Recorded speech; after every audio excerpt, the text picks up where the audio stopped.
Forsaken's a good game. We all know this. My playtime has nearly quintupled since the last time I showed it.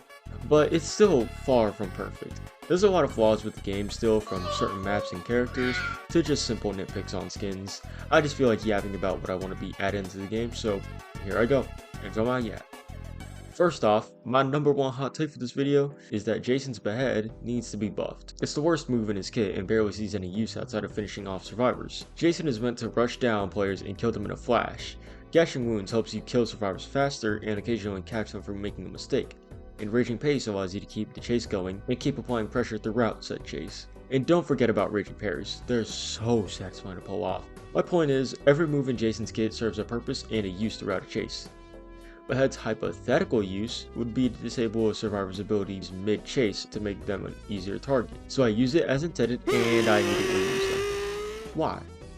Behead is a lunge move that, when hit, deals 20 damage and inflicts helpless, which prevents you from using your abilities for 12 seconds. It also resets your sprint when used and gives you slowness 1 whether you hit or miss the ability, forcing you to a dead stop and giving the survivor a massive head start. Even if you hit the survivor, all you did was give them a slap on the wrist and a pat on the tuchus, and off they go to win the game now. And because of that, its only good use is finishing off kills, as you aren't stuck in the kill animation and can lobby wipe faster. I wouldn't have a problem with this move if it wasn't for 1x's Entanglement being better in every way. Entanglement is a projectile move that, on hit, stops the survivor from moving completely, forcing them into a minigame to be free again. It also inflicts Helpless 1 for 10 seconds and gives 1x a Speed 2 buff for 3 seconds. You see the problem? These two abilities are the same thing, but one is way better than the other in every way. Entanglement can allow you to get the Entanglement hit and a regular M1. That is a guaranteed 38 damage, which makes sense because 1x is supposed to be a punisher. He's very punishing to fight. Jason not so much, so it wouldn't be as extreme. Behead still needs some changes though. So what would I change? I think Behead should deal more damage, increase it from 20 to 25, and maybe give you speed 1 for 2 seconds if you hit the ability. But to balance it out, it would have a longer cooldown and be more punishing on miss. So instead of slowness 1 for 3 seconds, or 2 seconds, it would be slowness 1 for 5 to 6 seconds. A risky but very rewarding move on hit, being able to make or break chases. I feel like this would be much better and give the move much more purpose in a chase. Also, if you're liking the video so far, like and subscribe, comment whether I'm a moron or not, all that good shit. Anyway, my second take is that Underground War is one of the worst maps to ever be on Prince of Forsaken. Yes, the playmaking potential on this map is nuts and makes it incredibly fun to play on sometimes. It's still very survivor-sided nonetheless, because John Doe's spikes are very easy to dodge due to how open it is. 1x's projectiles can also be easily dodged because the ramps going up and down the 2 layers of the map, and again, very open. Cool Kid maybe is good because you can walk speed override through the killer only walls to catch someone off guard, but unless he does a close-up walk speed, then you can just simply walk away majority of the time. Plus, his pizza delivery does basically nothing because of the lack of any real looping areas on the map. And there's no real good spots to walk speed override regardless, due to how open it is. There is this one ramp, which is the same size as the hitbox, but that's about it. Jason, in my experience, is the only one who can consistently do well because of the playmaking potential of his kit, combined with the killer only walls. If he has Raging Pace activated, he can deal a ton of damage in the blink of an eye, while being quiet and jump scaring the survivor. But he's the only one with this kind of playmaking potential on this map. Even then, your stamina is going to be draining all the time, no matter what killer you're playing. Because of the 2 layers, you won't even be able to see a survivor, and yet your stamina will still be draining. And it doesn't help that this map is weirdly big. Like, it looks small, but when you're playing on it, it feels massive. It's really tedious trying to find survivors on this map as well, because 2 layers, again. And even if you're playing as a survivor, it's just annoying. It's not very fun. The killer only will significantly reduce the amount of areas you can loop around, and there's very few good looping spots to begin with. A lot of the structures are too small or too weirdly shaped in order to loop around. I'm the guy who says to loop around anything and everything, but this map is the sole exception. Plus, if you're on one side of the map and the killer is all the way on the other, it's a free win, no matter how good the killer is. As long as you manage your stamina somewhat well, it's wraps. Sure, York's resting place is just as big and bad, but the only real problem is the mansion loop on that map. Remove that and then it's fine. Underground War has no real looping areas that you can stay on. What I like the least is that the best strategy on this map is just to loop around the entire map through the underground and above ground over and over and over again. It's insanely boring and there's zero mind game potential at all. It's just run from bad guy and don't let stamina hit 0. There's no outplay potential or any abilities that'll help you catch up, and the ones that can help you catch up can be easily dodged because of the map being massive. No low tip or fade. It's a dumpster fire of a map that doesn't feel good playing on it, whether I'm playing Survivor or a Killer. I honestly don't think this could be reworked to be better. I'm pretty sure this map is just bad for the game. Cool gimmick, but in my opinion, it doesn't fit Forsaken whatsoever. People have been talking about this one for a long time, and I'm here to add on to it.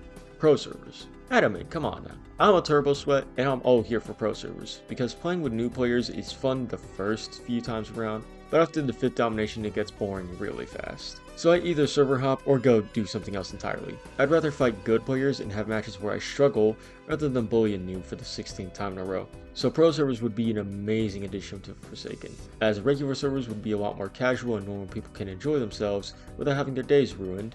New players getting into Forsaken can comfortably explore their options without getting a machete shoved up where the sun don't shine, and better players or tryhards like me finally get the matches they want out of people. The only real downside I see is that the skill gap between players is going to become bigger, but unfortunately that is kind of inevitable when it comes to games like these, so oh well. My friend had this idea and I really like it, so I'll add on to it. Add a better spectating system. The one we have is good, don't get me wrong.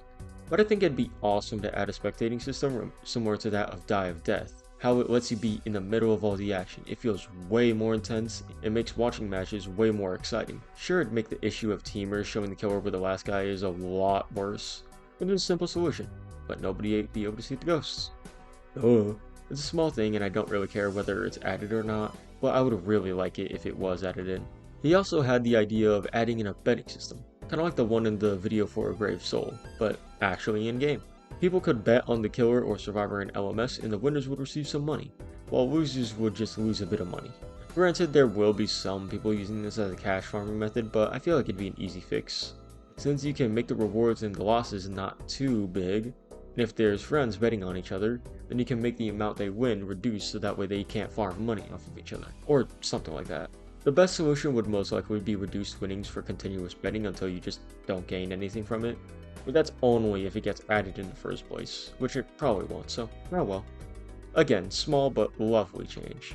I'm going to speed blitz a few changes that are really popular and say why or why not we shouldn't have these happen, because I know some idiot is going to ask for them in my comment section. So anyways, 3, 2, 1, go! Map voting, terrible idea. It's only wanted for players to win more often and would lead to several maps being less desired than others. Next! Nerfs to 1x1 and John Doe. No, both characters are fine as is and perfectly balanced in my eyes, and you know changes and are fair to fight against. Next! Jason nerf? You just can't manage stamina for shit. Also, his hitboxes are big because he's a melee only killer. Why else? Big ass machete. Duh. Next! Full kid walk speed override nerf? Already happening. Next! Support nerf? Fine as is. All supports can be killed easily as long as you know what you're doing. Next! Sentinel nerf? Chances easy pickings in the early game. Shed is free after he wasted his stun. 2-time is a non-issue as long as he doesn't have a second life. And 95% of guest players are the most predictable, overconfident, and cocky bastards I've ever seen in my life. 95%. Not all, but most. Next! Survivalist nerf? They're fucking ass already. Practically useless in a regular chase and only becomes a threat when left for last, which is exactly what they want. Lastly, we do not need more yourself skins. It'd become near impossible to tell who is who and everyone would use them to display their dog shit ass avatar. Anyway, after addressing some of the absolute dog shit suggestions, I want to take a look at a bigger issue, still related to Forsaken of course. The community. Some, and I mean some of you, not everyone, but for those that apply, are the most weird, down bad, and annoying people I've ever seen in any game community. Only one time I've ever seen a pizza delivery boy be sexualized, and I think it was in Deadpool. Probably remembering that scene wrong though. Moving on. Why is there always some idiot yapping about how badly balanced the Forsaken is, or how dog shit a certain character is? It's always the worst players too. Oh, I got milestone 1 on every survivor and milestone 2 on every killer. Yeah, Nyx has everything maxed and I've been getting close to that point myself. You have literally no experience in the game. You have no right to talk. I'm tired of the 27th nerf Jason hitbox complaint every single time I try and enjoy my favorite Master Brew. He isn't overpowered. You're just fucking dog shit. Wah. Everything about Forsaken sucks. Wah. I think this game is better. I don't give a fuck, bro. Just play the damn game and enjoy. I just want to play Die of Death. Super fun game, by the way. Try it sometime. Anyways, I was enjoying myself. It's a super unique take on the Forsaken's gameplay loop, and I love it. Adore it.